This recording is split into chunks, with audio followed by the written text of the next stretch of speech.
Hello student, I hope you all fit and fine. आप सभी लोग देख रहे हैं हमारा अपना चैनल एजुकेट कंप्यूटर क्लासेस। तो स्टूडेंट, अगर आपको हमारी वीडियो पसंद आती है तो प्लीज़ इसे लाइक एंड सब्सक्राइब करना ना भूलें और साथ ही साथ में बेल आइकन को भी दबाएं, ताकि जब भी आप कोई न्यू वीडियो अपलोड करते हैं तो उसकी नोटिफिकेशन सबसे पहले आपके मोबाइल पर आए। तो स्टूडेंट, आज के हमारे इस टॉपिक में हम आपको विज्ञान पार्ट 6 के पार्ट नंबर 4 लेकर आए हैं। जो विज्ञान पार्ट मतलब 10वीं कक्षा के विज्ञान का जो सब्जेक्ट है उसका पार्ट नंबर 6 का पार्ट नंबर 4 है। इसके पिछली वीडियो में हमने इस पार्ट के पार्ट 1, 2 और 3 लेकर आए हैं, जो आज की वीडियो में हम पार्ट नंबर 4 लेके आए।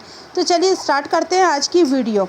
तो यहाँ पर हमारा क्वेश्चन है कि रुधिर के कार्य से पिछली वाली जो वीडियो में था इसका क्वेश्चन था और उसका 2 लाइन का आंसर था। उसके बाद वाला जो है वो यहाँ पर मैंने इस वीडियो में अपलोड किया। तो आप देखिए यहाँ पर लिखा है रुधिर के कार्य। तो यहाँ पर रुधिर के कार्य नंबर 1 होता है फेफड़ों से ऊतकों तक ऑक्सीजन का परिवहन करना।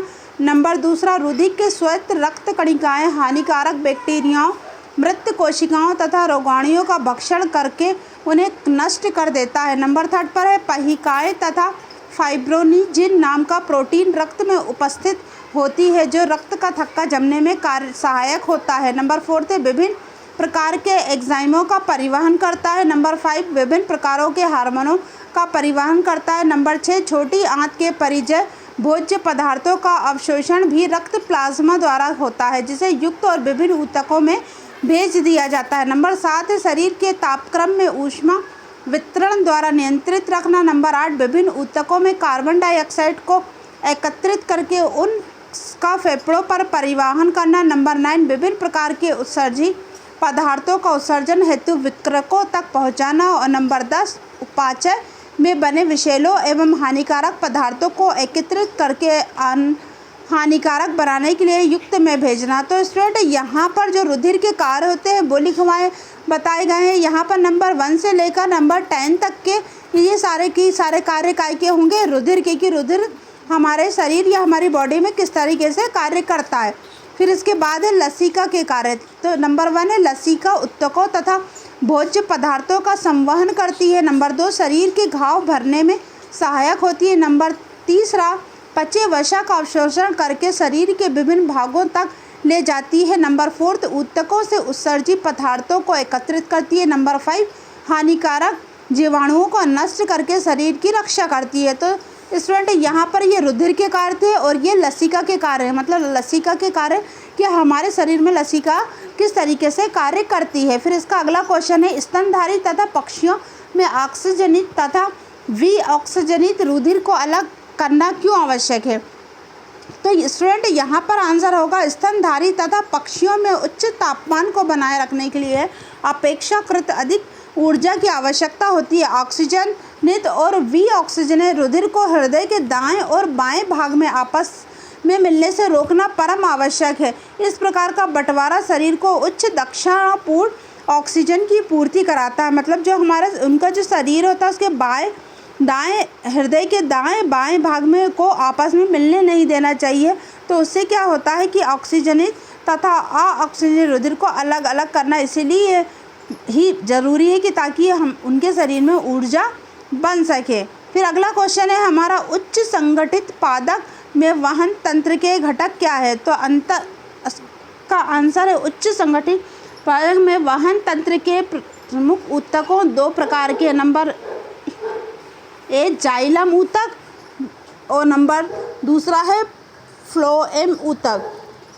यह एक जटिल ऊतक है जो जड़ों द्वारा अवशोषित जल तथा खनिज लवणों को पौधों के विभिन्न भागों तक पहुंचाता है। मतलब क्या है कि ये एक जटिल ऊतक है जो जड़ों द्वारा अवशोषित जल तथा खनिज, मतलब जो पेड़ पौधे होते हैं उसमें जो क्या होता है जड़ों द्वारा वो अवशोषित करते हैं कैसे खनिज लवणों को पौधे के विभिन्न भाग तक पहुँचाता है।